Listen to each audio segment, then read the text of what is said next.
This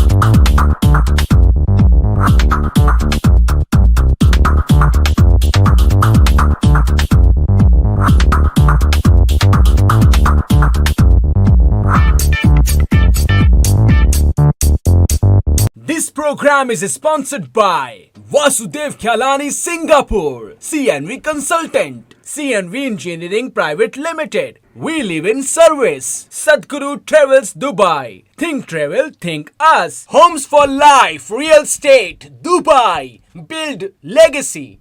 Vivekanand Education Society. This program is co-sponsored by Suman Ramesh Tulsiani Charitable Trust, Kisha and Vencimal Sajnani Dubai, Sher and Meena Motwani with Family Canada, PVS Angels of Dubai, JK टेणता पेंचे पाण में सिंधियत जी पहचान। सिंधी में जो मान आई, सिंधी में जी शान आई। मां बीके बीना रामचंदानी तव्हां जो करियां थी स्वागत असां खे नाज़ आहे प्रोग्राम ते।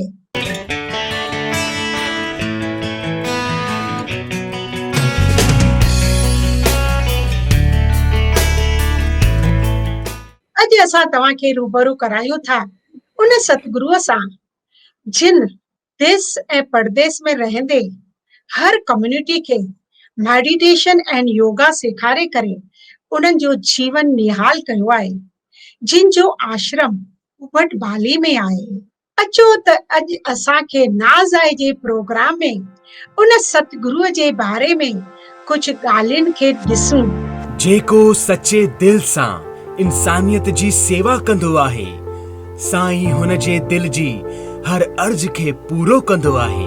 अध्यात्म जी दुनिया जी अहिड़ी रूहानी शख्सियत जंहिं जे जीवन जो उद्देश्य हिकु पृथ्वी, हिकु आसमान, हिकु मानव जाति आहे, जंहिं जे दिल में हर कंहिं जे लाइ सिर्फ़ प्रेम आहे।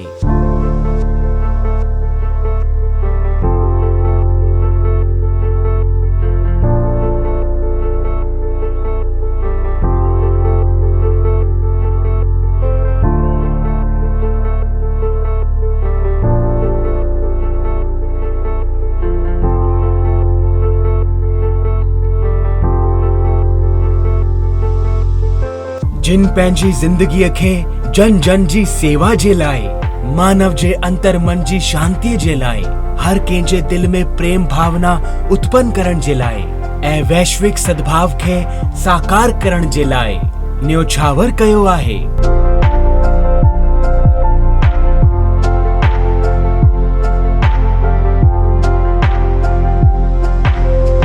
असांजे सिंधी समाज खे अहिड़ी सुहिणी सिंधी शख्सियत ते गर्व आहे जे इंडोनेशिया जे बाली शहर में सिंधी समाज सां गॾु सॼे इंडोनेशियन कम्युनिटी खे पंहिंजे उत्तम सिद्धांतनि सां हुननि जे जीवन जो मार्गदर्शन करे रहिया आहिनि। पंहिंजी जन सेवा भावना ऐं प्रेम भावना सां इंडोनेशिया सां गॾु सॼे विश्व में हिननि जी ख्याति प्रसिद्ध आहे।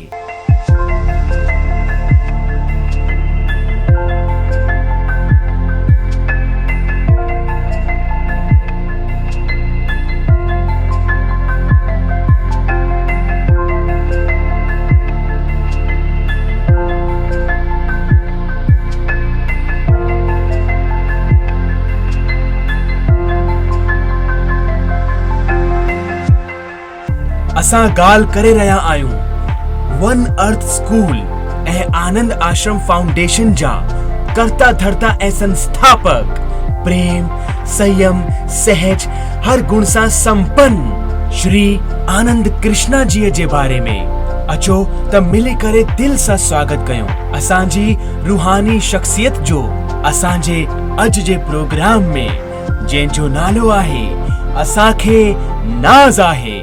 जी हाँ, असां सां गॾु आहिनि उबट बाली खां सतगुरु आनंद जी। मां उन्हनि जो करियां थी स्वागत। सतगुरु आनंद जी, तव्हां जो सिंधु दर्शन ते स्वागत आहे। जय झूलेलाल एंड ओम शांति। ओम शांति, जय झूलेलाल। प्रोग्राम जी शुरुआत कंदे मां ॿुधण थी चाहियां कि तव्हां जी केतिरनि सालनि खां उबट बाली में रहंदा आहियो? मुंहिंजी पैदाइश इंडोनेशिया में थियल आहे। मां हिते ई पैदा थियो आहियां 64 years ago 1956 में, ऐं पहिरियों आश्रम जेको असांजो आहे सो जकार्ता में आहे। सो 1991 में असां एस्टेब्लिश कयोसीं। उहो जेको आहे सो सेंटर में आहे, सेंट्रल जकार्ता में आहे, सिटी में आहे। ऐं ॿियो जेको आहे सो आश्रम जेको जंहिंमें लिविंग फैसिलिटी आहिनि उहो जकार्ता खां पोइ 1.5 कलाक खनि पंधु आहे, उते आहे। ऐं उन खां पोइ ॿिया सेंटर्स वरी बाली में जेको कयोसीं शुरू सो 2005 खां वठी, ऐं उबुत में जेको आहे सो 2012, माना हिते बि about 9 साल 10 साल थिया आहिनि। टोटल असांजो जेको आहे around 30 years we have been having our first from the first आश्रम, पहिरें आश्रम खां वठी 30 साल खनि थिया आहिनि। Very good. असांखे ॼाणी करे ख़ुशी थी कि तव्हां ब्रॉट अप एंड बॉर्न उते जा ई आहियो। जी। हाणे मां तव्हां खां पुछणु चाहींदसि कि तव्हांजो स्पिरिचुअलिटी जे तरफ़ लारो छा बचपन खां ई हो या थोरे टाइम खां पोइ थियो? बचपन खां हो। ऐं मुंहिंजो फादर ऐं मदर, मुंहिंजी मदर जेका हुई सा शी वॉज इलिटरेट, कुझु लिखण लिखी कोन सघंदी हुई, पंहिंजो नालो रुगो सही करे सघंदी हुई पासपोर्ट जे लाइ। भई my father was quite well educated, त उन मां जेको मूंखे तमामु वॾी सिखियाऊं मिलियूं। ऐं ख़ासि करे मुंहिंजो father was drawn towards Ramakrishna Paramahamsa, Vivekananda, J Krishnamurti, इन्हनि सां लाॻापो आहिनि। त उन्हनि जे बारे में ऐं ॿियो सिंधी जेके संत आहिनि, संत कंवरराम या शाह लतीफ़ वग़ैरह, सामी सचल, उन किताब हूंदा हुआ पर सिंधी में घणो करे।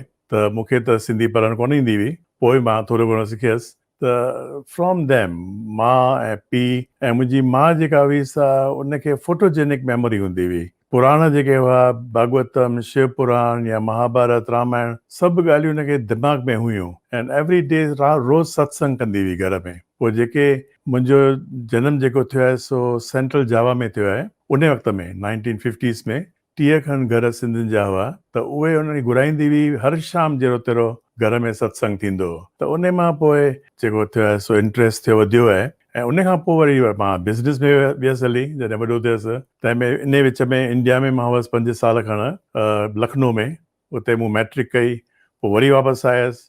I was studying also and working also. ऐं पोइ जेको मुंहिंजो जेको टर्निंग पॉइंट जेका आहे सा 1991 में थी।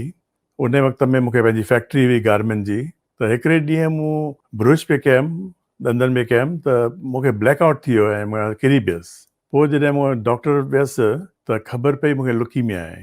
ऐं जंहिं वक़्तु मां वियो हुअसि डॉक्टर वटि, उन वक़्तु it was already advance stage. मुंहिंजो जेको HB लेवल जेको 2.7 ताईं किरी पियो। त डॉक्टर त चयो इमीडिएटली इहो हॉस्पिटलाइज़ तोखे करिणो पवंदो, ऐं तूं कीअं ड्राइव पे करे पियो अची हिते हॉस्पिटल में, इट्स नॉट पॉसिबल। पोइ जेको आहे उन खां पोइ साल खनि, मोर देन 8 months, इंडिया में, सिंगापुर में, ॿियनि हंधि दवाई करणु, हू करणु। पोइ बेंगलोर जे पासे मूंखे हिकिड़ो लामा मिलियो, बुद्धिस्ट लामा। त उन मूंखे चयो तूं लेह में अचु, लद्दाख में। त मूं सम्झो उन वक़्त में हाणे अहिड़ी हालति हुई मुंहिंजी शरीर जी, त इट वॉज नॉट पॉसिबल। मां कीअं वेंदुसि हुते, कीअं छा कंदुसि? अलाए कीअं अलाए शक्ति अची वई त ही त वियो हली वापसि ले। मूंखे वरी हफ़्ते खनि खां पोइ, नवंबर जो महीनो 1991 में, नवंबर जी 50 तारीख़ूं हुयूं, त मूं चयो हाणे मां लेह में वञा। त उते मूंखे वरी गॾियो, ऐं वॾी सॼो जेको हिन किसो जेको आहे मूं पंहिंजे किताबनि में लिखियो आहे, इंग्लिश में बि लिखियो अथमि, इंडोनेशियन में बि लिखियो अथमि। त उते मूंखे जॾहिं गॾियो त पहिरियों अखर जेके कढिया पंहिंजे, मूंखे जेको चई त why are you in conflict with death? तूं मौत खां छो थो भॼी? ऐं थी सघे थो life U have lived for 36 years, मुंहिंजी उमिरि उन वक़्त में 36 खनि हुई, 35-36। हाणे तूं मौत खे तूं ॾिस, मौत बि शायदि ब्यूटीफुल हुजे। त इहे अखर जेके आहिनि से दे ब्रॉट चेंज, मुंहिंजी सॼी लाइफ में चेंज अची वई। पोइ मां आयुसि वापसि इंडोनेशिया। मूंखे हफ़्ते खां पोइ चई वापसि वञे थो। मूं चयो बसि ईअं ई वापसि वञा? चई हा, if you die here how can I take care of your corpse? तुंहिंजे लाश खे मां छा कंदसि? एॾे बिटर ट्रुथ चयो, करो सच।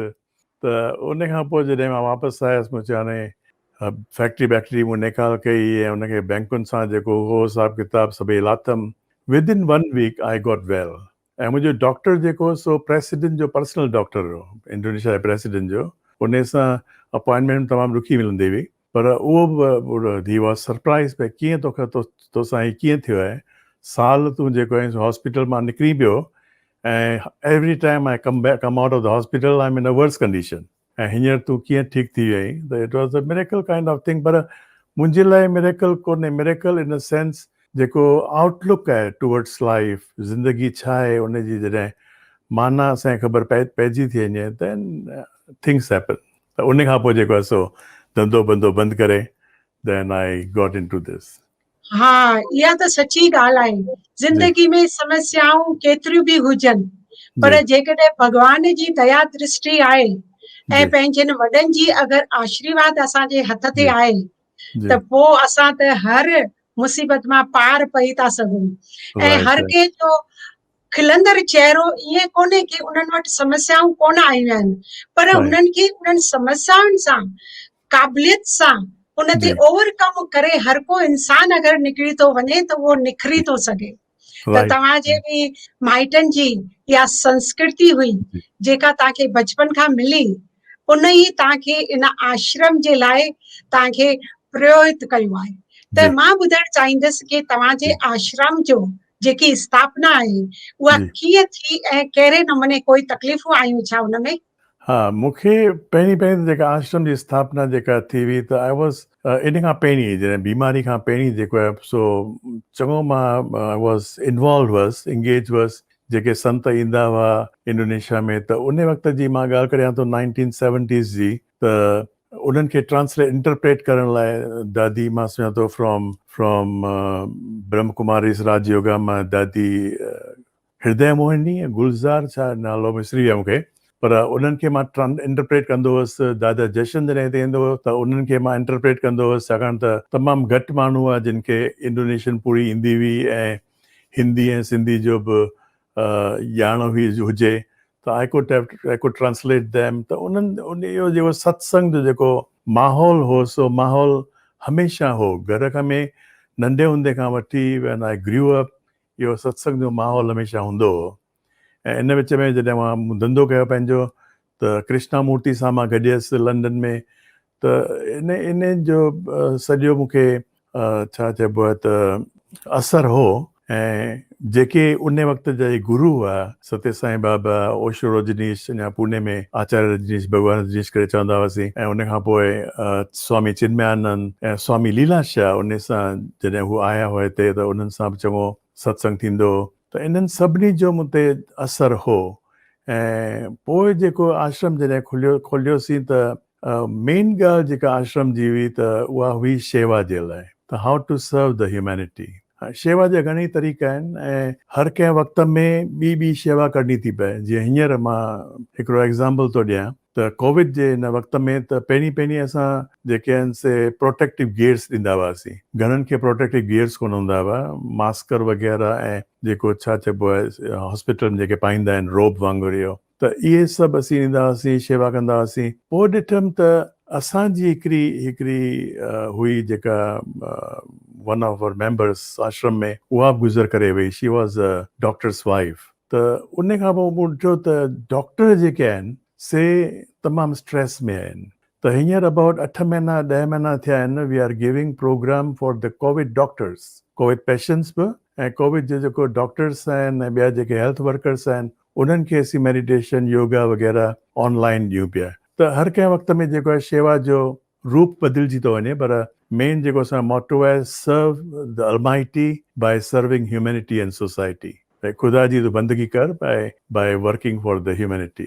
त इहो असांजो मोटो रही चुको आहे तमामु सुठी ॻाल्हि आहे चयो वियो आहे कि जेके असफल माण्हू हूंदा आहिनि दुनिया जे डर खां पंहिंजा फ़ैसिला बदिले छॾींदा आहिनि पर तव्हां पंहिंजो फ़ैसिलो अहिड़ो पको कयो कि तव्हां त दुनिया खे ई बदिले छॾियो पंहिंजी सेवाऊं ॾेई ऐं उन्हनि खे पंहिंजो एतिरो ज्ञान ॾेई करे योगा सेखारे करे उन्हनि जो ई जीवन बदिले छॾियो इन्हनि खे ई त सचो सतगुरु चइबो आहे जेकी सेवा तव्हां करियो पिया उन्हनि जा बि पुण्य त तव्हांखे जमा थियनि ई पिया इहा त तमामु सुठी ॻाल्हि आहे मां ॿुधणु चाहींदसि कि तव्हांजे आश्रम में रेगुलर केतिरा स्टूडेंट ईंदा आहिनि असांजो आश्रम जेको आहे खुलियल पहिरीं त जेको मूं ॾिठो त जेको प्रॉब्लम थिए थो ख़ासि करे मूं जॾहिं इंडिया में मां वियसि ॿियनि हंधि वियसि गुरुनि सां गॾियसि त मूं ॾिठो हिकिड़ी ॻाल्हि जेका हुई सा गुरु जेके अॼुकल्ह ख़ासि करे अॼुकल्ह जेके आहिनि एतिरा डिसाइपल्स अथनि त एक्सेस कोन थो थिए,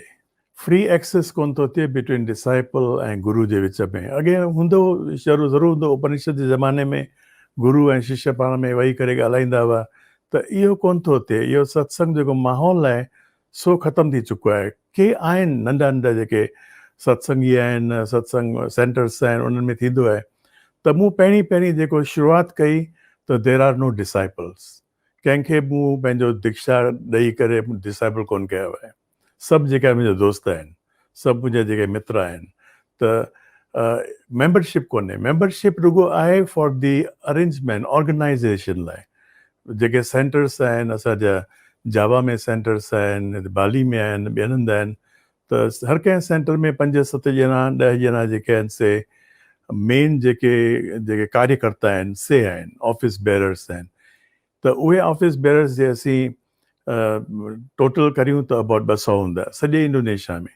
पर जेके सेंटर में अचनि था, depending on the size of the centre, जीअं असांजो सेंटर जीअं उबुद में आहे त हिते हर कंहिं मीटिंग में अबाउट 80 खां वठी 100 ॼणा ईंदा हुआ। हींअर 1.5 साल थियो आहे त सॼो प्रोग्राम ऑनलाइन आहे। त ऑनलाइन जो प्रोग्राम जीअं वीकली जेको मुंहिंजो प्रोग्राम ऑनलाइन में आहे, उन जो जेको आहे लाइव जेके कंदा आहियूं यूट्यूब में, उन्हनि जो अबाउट 1000 खनि माण्हू ईंदा आहिनि हर कंहिं हफ़्ते में। त we have got no database त घणा माण्हू आहिनि। पर मुंहिंजा किताब, मूं ख़ासि करे इंडोनेशियन में किताब लिखिया आहिनि, 180 खनि किताब लिखिया अथमि, के इंग्लिश में आहिनि। त असांजा पब्लिशर्स जेके आहिनि, पब्लिशर जेको असांजो नंबर 1 पब्लिशर आहे इंडोनेशिया में, त उन खे डेटा आहे पाण। त उन जे डेटा मूजिबि जा किताब निकाल थिया आहिनि अबाउट 2 मिलियन कॉपियूं फ्रॉम 1998 खां वठी एयर्स ताईं 2 मिलियन खनि कापियूं निकाल थियूं आहिनि किताबनि जूं।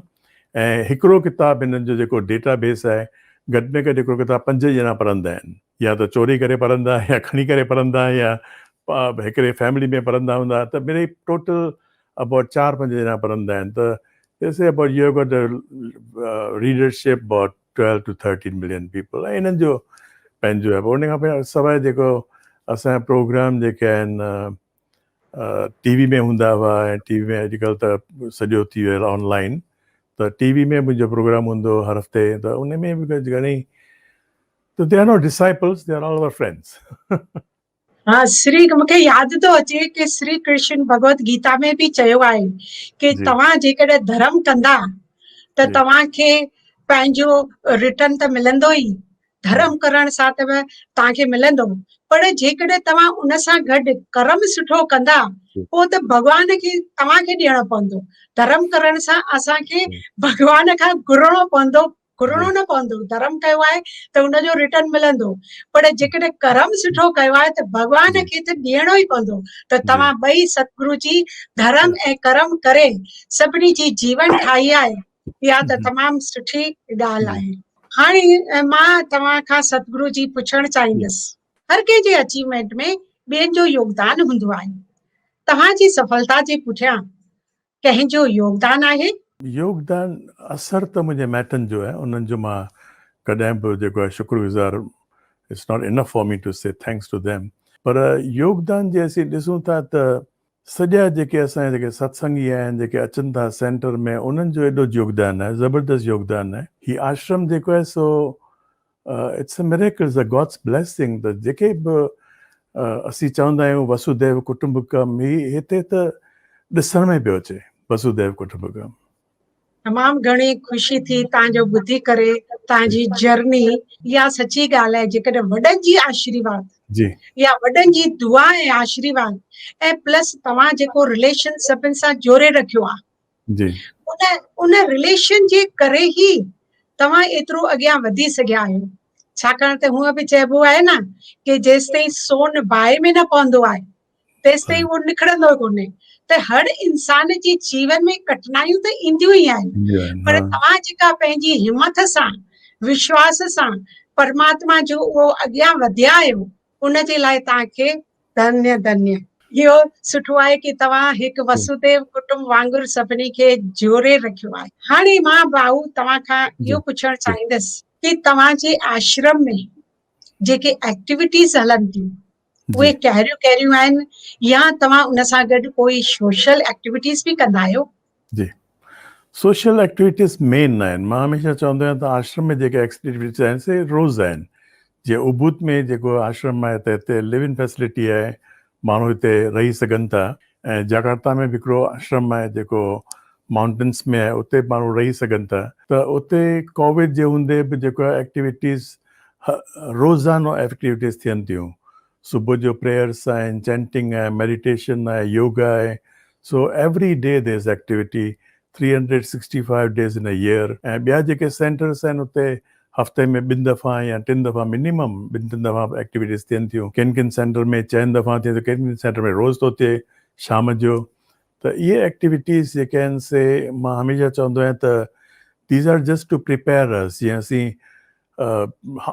मोबाइल फ़ोन यूज़ था करियूं त उनखे चार्ज करिणो थो पए, त तीअं ही चार्जिंग लाइ एक्टिविटीज़ जेके आहिनि चार्जिंग लाइ। उन खां पोइ जेको मूं भगवत गीता में जेको हिकिड़ो अखर जेको मूंखे चुभिजी वियो आहे मन में, सो आहे लोक संग्रह, फॉर द कलेक्टिव गुड। कीअं माण्हुनि जो जेको आहे सो शेवा कजे for the collective good. Means जे उन्हनि खे हेल्थ जो प्रॉब्लम आहे त हेल्थ जे बारे में असीं उन्हनि खे शेवा करियूं। जे उन्हनि खे ॿियो को प्रॉब्लम आहे, स्कूलिंग जो प्रॉब्लम आहे त स्कूलिंग, एजुकेशन, त हाउ टू एड्रेस द नीड्स। भई ईअं कोन्हे त मूंखे रुगो एवरी डे या एवरी वीक जेको आहे मूंखे नारायण सेवा करणी आहे ऐं रुगो जेको फूड पैक्स ॾियणा आहिनि। न, छा फूड पैक्स हिते एॾी घुर्ज कोन्हे, एॾी घुर्ज जेका ॿियनि हंधि थी सघे थी, हिते एॾी घुर्ज कोन्हे। त we have to find out छा कमी आहे, सोसाइटी में कहिड़ी कमी आहे, छा खपे उन्हनि खे। हिते मेन प्रॉब्लम जेको मूं ॾिठो आहे त एजुकेशन आहे। इंडिया में बि साॻी ॻाल्हि आहे, एजुकेशन जी जेका कमी आहे त उन जे लाइ वरी असां स्कूल खोलियोसीं। ऐं अञा ताईं स्कूल जो जेको आहे सो एवरी ईयर असीं हिकिड़ो साल करे वधाईंदा विया आहियूं। त हींअर असांजो स्टैंडर्ड 10th ताईं स्कूल पहुतो आहे। या त तमामु सुठी ॻाल्हि आहे कि तव्हां एजुकेशन जे बारे में बि सोचियो था, छाकाणि त यंगस्टर्स जेके नंढा ॿार बचपन खां ई अगरि उन्हनि खे इहा संस्कृति ॾिनी वञे त हुननि जो पायो मज़बूत थींदो, त हू बि अॻियां अची करे पंहिंजे जीवन में कुझु सुठो करे था सघनि। इहा त तमामु सुठी ॻाल्हि आहे। जो हूअं बि माण्हुनि खे ॾिसो कि 24 कलाक त सॼो ॾींहुं रिश्तनि ठाहिण में ई बिज़ी आहिनि, पर जेकॾहिं परमात्मा में 1 कलाक बि ॾियनि लॻाइनि तॾहिं बि उनजी जीवन ठही थी वञे। त इहा त तमामु सुठो आहे कि तव्हां स्कूल ई खोले रखियो आहे कि ॿार त अची करे ॿई एजुकेशन वठंदा हूंदा न, तव्हां उन्हनि खे माना संस्कृति बि सेखारींदा हूंदा। नॉर्मल एजुकेशन जेका नॉर्मल हिते जेको क्यूरिकुलम, लोकल क्यूरिकुलम आहे उहो असीं हलाईंदा आहियूं, पर उन खां सवाइ एडिशनल जेको असीं ॾेई सघूं था। छाकाणि असीं जेके प्राइवेट स्कूल आहे त we can give any additional program. त उन में सुबुह खां वठी जेको मेडिटेशन, योगा, उहो नंढे हूंदे खां वठी राइट फ्रॉम प्ले ग्रुप जा ॿार आहिनि। त हींअर स्कूल में 180 खनि ॿार आहिनि, तंहिंमां 32-33 ॿार जेके आहिनि से बोर्डिंग में आहिनि, गुरुकुल हुनखे असीं चवंदा आहियूं, गुरुकुल में आहिनि, जेके ॿियनि शहरनि खां आहिनि। बाली में, बाली हिकिड़ो ॿेट आहे, बाली स्टेट आहे, त जीअं 2.5 कलाक 3 कलाक पंधु आहे, त उतां ॿार रोज़ अचनि, इट्स नॉट प्रैक्टिकल। त उन्हनि जे लाइ असां इहो गुरुकुल जो सिस्टम ठाहियो आहे। ऐं ॿियनि ॿेटनि मां जेके ॿार अचनि था से बि हिते, जीअं कोविड आहे हींअर त 1.5 साल खां वठी घर में विया ई कोन्हनि एंड दे आर हैप्पी। त फार्मिंग कंदा आहियूं, थोरी घणी जेको लैंड आहे उन मूजिबि फार्मिंग, हाइड्रोफोनिक फार्मिंग, टेरेस ते जिते रहंदा आहिनि मथां टेरेस ते। त इहे एक्टिविटीज़ आहिनि। ॿियो जीअं बीच क्लीनिंग सेवा, बीच पासे में आहे त उनखे क्लीन करणु वग़ैरह वग़ैरह। सो नंढे हूंदे खां वठी ॿारनि में इहो शेवा जो भाव जेको आहे सो असीं ॾियण जी कोशिशि करियूं पिया। इहो त तमामु सुठी ॻाल्हि आहे कि तव्हां घणियूं एक्टिविटीज़ हलाइनि था, ऐं उहो बि ॿारनि जे लाइ बि। उहा ॾाढी ख़ुशीअ जी ॻाल्हि आहे। चइबो आहे कि मधुर संगीत ॿुधण सां जीवन बि मधुर थी वेंदो आहे। त तव्हांजे आश्रम में बि संगीत ऐं इहो सभु कुझु हलंदो हूंदो। असां बि सिंधु दर्शन में एंटरटेनमेंट जा जाम प्रोग्राम ॾेखारींदा आहियूं। तव्हां अञा उनखे वधाइण जे लाइ माना कुझु सजेशन ॾेई था सघो कि कीअं असां उहे ॿारनि जे लाइ अञा संस्कृति खे अॻियां वधाए सघूं? हा मां सोचां थो त असांखे थोरो मॉडर्नाइज़ करिणो पवंदो ऐं मां ॾिसां पियो प्रोग्राम जेके तव्हांजा प्रोग्राम त तमामु सुठा आहिनि ऐं साईं हीरू ठारियानी बि असां वटां थी वियो आहे, तव्हांजो फाउंडर आहे शायदि मां, त उहे बि हाँ थी विया आहिनि। प्रोग्राम संगीत जो जेको प्रोग्राम आहे सो असां वटि पहिरीं त हर हफ़्ते थींदो हो। हर हफ़्ते प्रोग्राम आहे जेको भॼन जो प्रोग्राम आहे सो सभिनी सेंटर में आहे, रुगो बाली में न पर सभिनी सेंटर में आहे। उहे भॼन जेके आहिनि असां लोकलाइज़ कया आहिनि।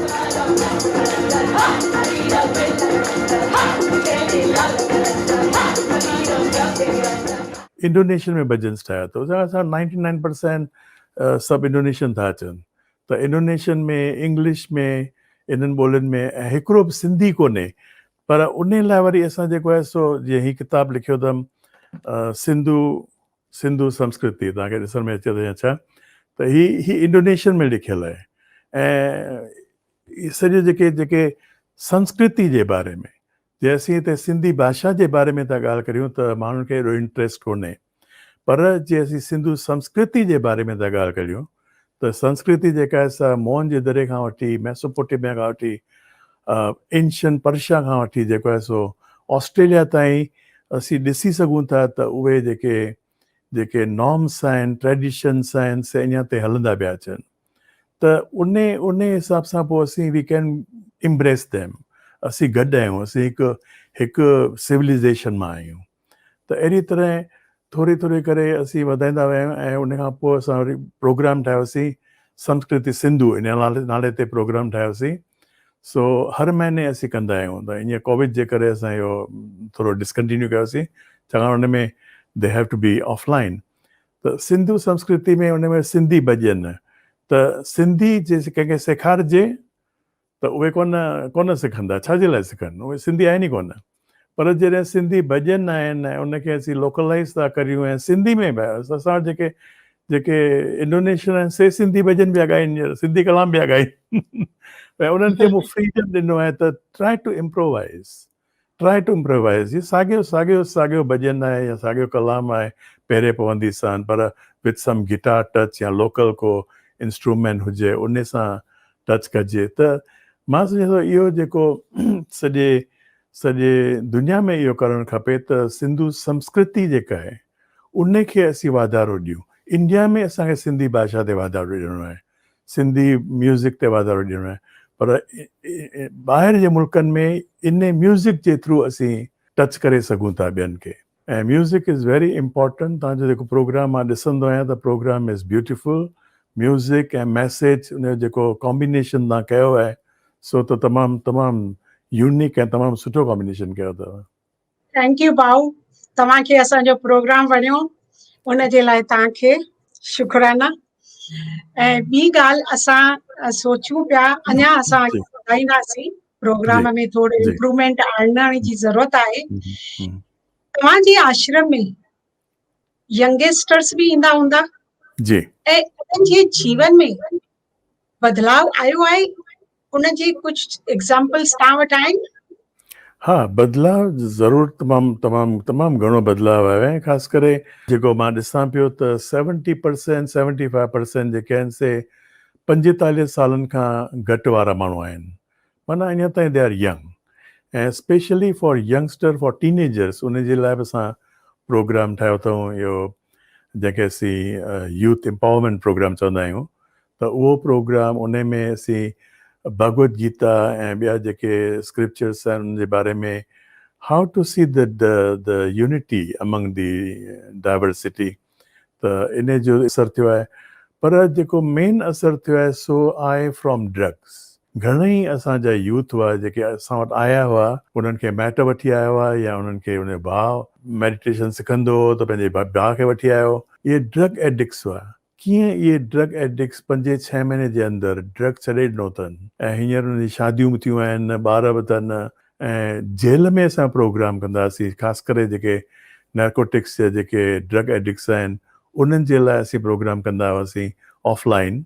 सो हींअर कोविड खां पोइ वरी असीं शुरू कंदासीं त उन्हनि खे ऑनलाइन प्रोग्राम कोन थो करे सघिजे, उनखे ऑफलाइन प्रोग्राम ॾियणो थो पए।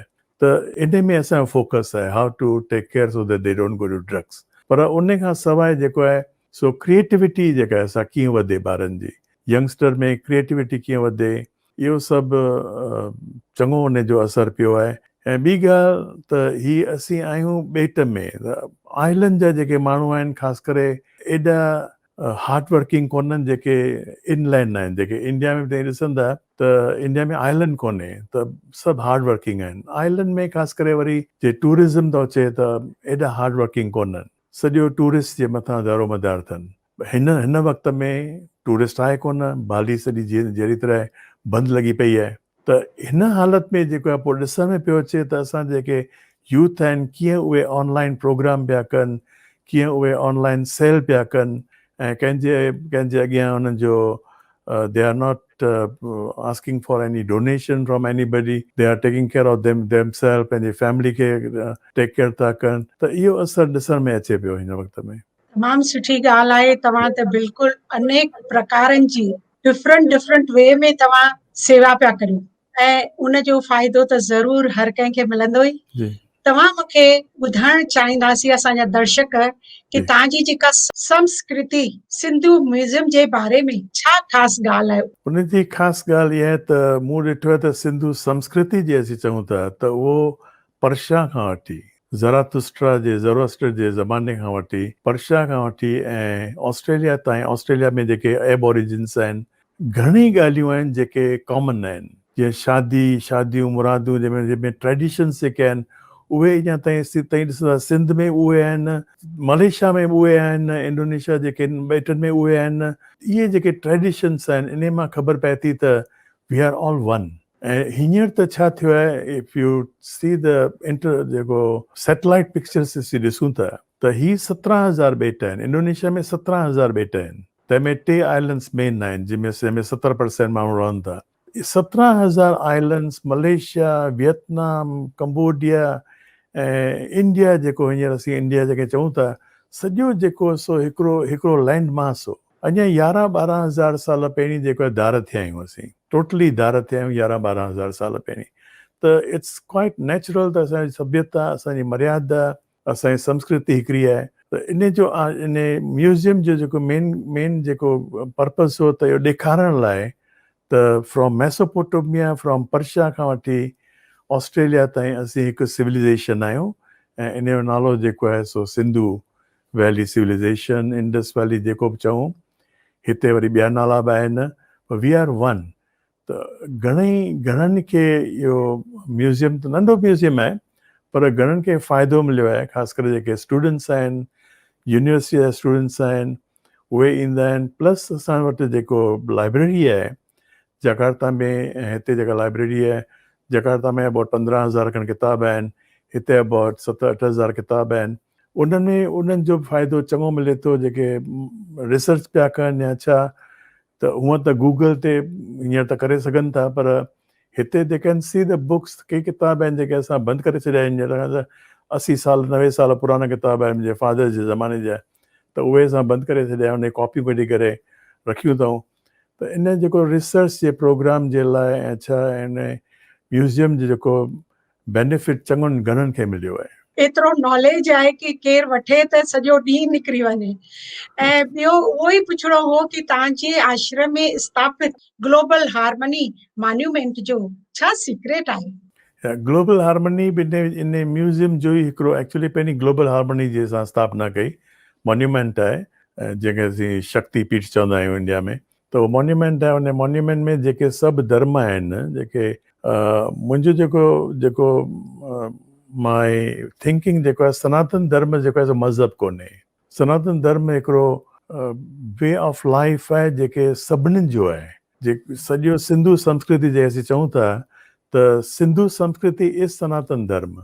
संस्कृत हूंदी कोन हुई, संस्कृत खां पहिरीं जेका हुई सा संस्कृति हूंदी हुई। त उहो जेको असां में जेको इंटरफेथ जो सद्भावना आहे सिंधियुनि में, सो मां सम्झां थो त असांजे वॾनि, असांजे एंसेस्टर्स मां इहो आयो आहे। त जेके मज़हब आहिनि से सभु जेके आहिनि, सभु नंदियूं आहिनि, से सभु हिकिड़े सी में, हिकिड़े समुंड में जेके पहुचनि थियूं। इन पासे जेको ग्लोबल हार्मनी मॉन्यूमेंट जे सभिनी एंगल्स मां ॾिसंदासीं त सिम्बल्स आहिनि सभिनी मज़हबनि जा।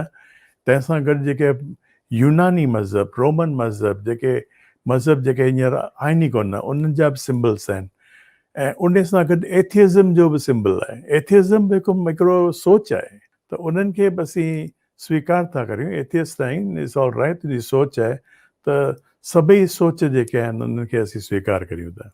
इहा तव्हां तमामु सुठी ॻाल्हि ॿुधाई। जेके देह जा धर्म आहिनि उहे सभिनी जा अलॻि अलॻि आहिनि, जी, पर एक्चुअली ॾिठो वञे त आत्मिक भाव सां सभु साॻी कोई हिकिड़े ई धर्म जो आहे ऐं हिकिड़े ई परमात्मा ऐं हिक ई घर जो ई आहे। इन जी। करे असां चवंदा आहियूं वसुदेव कुटुंब।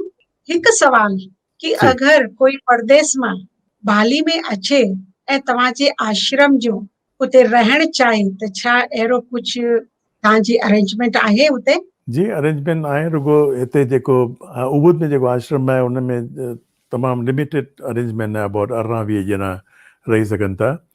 ऐं कुत में जेको सेंटर आहे बाली में, कुत में 1.5 कलाक खणे था, सो वधीक पासे में आहे एयरपोर्ट खां। उते बि असांजा जेके फ्रेंड्स आहिनि उन्हनि खे पंहिंजो गेस्ट हाउस आहे, त उते बि रही सघनि था। उते अबाउट 8 ॼणा खनि रही सघनि था, त anybody can stay. Only thing जेका, छाकाणि त लिमिटेड कैपेसिटी आहे, सो तंहिंजे करे ऑनलाइन में जेको आहे असांखे पहिरीं इंफॉर्म करियो, या ऑनलाइन में डायरेक्टली रिजर्व करे सघनि था, पर just inform us and will keep the room. तमामु सुठी ॻाल्हि आहे कि तव्हां केर बि माना अची थो सघे ऐं रही थो सघे तव्हां वटि, छाकाणि त तव्हांजे आश्रम जा एतिरा सुठा वाइब्रेशन्स आहिनि। जेकॾहिं केरु हिकु ॾींहुं बि ईंदो त उनजी त जीवन त ठही वेंदी। तव्हां त हूअं बि इन ई सेवा जे लाइ ई वेठा आहियो। तव्हांजो असांजे दर्शकनि जे लाइ कुझु हिकु मैसेज जे साॻियो जेको असीं करियूं पिया, त मेन ॻाल्हि जेको आहे वेदनि जो जेको सार आहे, मूं हिकिड़ो अखर जेको, हिकिड़ो सेंटेंस जेको वेदनि में आहे, मनुर्भव, ऋग्वेद मां।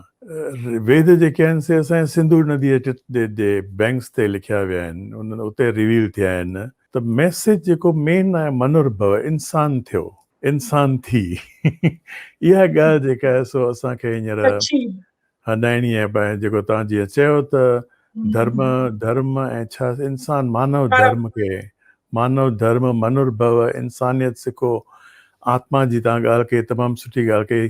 हींअर अॼुकल्ह त everybody is using the word आत्मनिर्भर, पर आत्मा ते निर्भर थियणु खपे, ईगो ते न। असीं कॾहिं कॾहिं आत्मनिर्भर त चऊं था, पर ईगो ते था निर्भर थियूं।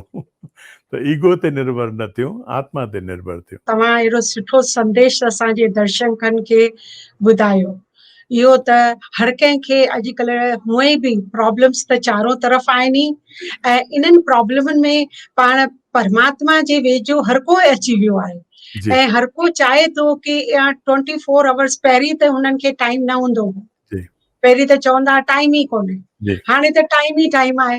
हाणे ॿियो कुझु न त घटि में घटि पंहिंजो धर्म ऐं कर्म, या त ॿियो कुझु न त कंहिंखे दुआऊं त ॾियो। त उन जे लाइ बि कुझु नॉलेज जी त ज़रूरत आहे। त तव्हां इहो वेदनि जो नॉलेज वठो, कुझु पढ़ो ऐं इहो करो, त मां त सम्झां थी दुनिया ते हिते ई स्वर्ग थी वेंदी, ॿिए स्वर्ग में वञण जी असांखे ज़रूरत ई न पवंदी। ॿियो हलंदे हलंदे भाऊ, असांजो सिंधु दर्शन बि 20 सालनि खां लगातार सिंधियत जी सेवा पियो करे, त तव्हां उन जे लाइ कुझु ॿुधाईंदा? मां जॾहिं खां वठी मूं सिंधु दर्शन जे बारे में मूं ॿुधो ऐं उन खां पोइ तव्हां सां जो कॉन्टेक्ट थियो, त मां हमेशह फॉलो करियां पियो। I think it's a beautiful program. ऐं मां सम्झां थो तव्हां पहिरीं पहल कई आहे। हींअर त घणेई प्रोग्राम आहिनि, पर जेका तव्हां पहल कई आहे सा इज़ वेरी वेरी कमेंडेबल। ऐं मां I wish U all the best. तमामु सुठो प्रोग्राम हले पियो ऐं हमेशह मां ॾिसां पियो त कुझु न कुझु इम्प्रूवमेंट थिए पई। त सभिनी खे मां चवंदुसि जेके सिंधी आहिनि, जिनखे पंहिंजूं कंपनीज़ आहिनि, पंहिंजा छा आहिनि, त थोरो स्पॉन्सर करे इन प्रोग्राम खे वधाईंदा वञनि ऐं वधीक जेके सब्सक्राइबर्स थियनि त जेको मैसेज सिंध जो जेको आहे, अमन ऐं शांति जो मैसेज जेको आहे सो सॼी दुनिया में पहुचे। छाकाणि त इन जी घुर्ज आहे। जेका तव्हां ॻाल्हि कई, सची ॻाल्हि कई अथव, त शांति जे लाइ किथे जेको आहे ॻोल्हण जी ज़रूरत कोन्हे, हिते पंहिंजे अंदर में ई शांति आहे। त इहो मैसेज जेको आहे, सिंधी मैसेज जेको आहे सो जिते किथे पहुचे। ऐं कलयुग त कलयुग आहे, पर सतयुग असीं ठाहे सघूं था। हींअर हिन वक़्त में सतयुग ठाहे सघूं था। सतगुरु आनंद जी, तव्हां सां रूह रिहाण कंदे असांखे तमामु घणी ख़ुशी थी। तव्हां पंहिंजो एतिरो क़ीमती वक़्तु सिंधु दर्शन खे ॾिनो, उन जे लाइ तव्हांजी लख लख महिरबानी। जय झूलेलाल एंड ओम शांति। त दर्शको, अॼु असां मिलियासीं उबट बाली खां सतगुरु आनंद कृष्णानी जी सां। वरी तव्हां सां मिलंदासीं। असांखे नाज़ आहे जे ॿिए प्रोग्राम में ॿिए नए सितारे सां नयूं ॻाल्हियुनि सां। तेसिताईं मां वठां थी तव्हां खां इजाज़त। तव्हां रहो चुस्त मस्त ऐं तंदुरुस्त। जय झूलेलाल।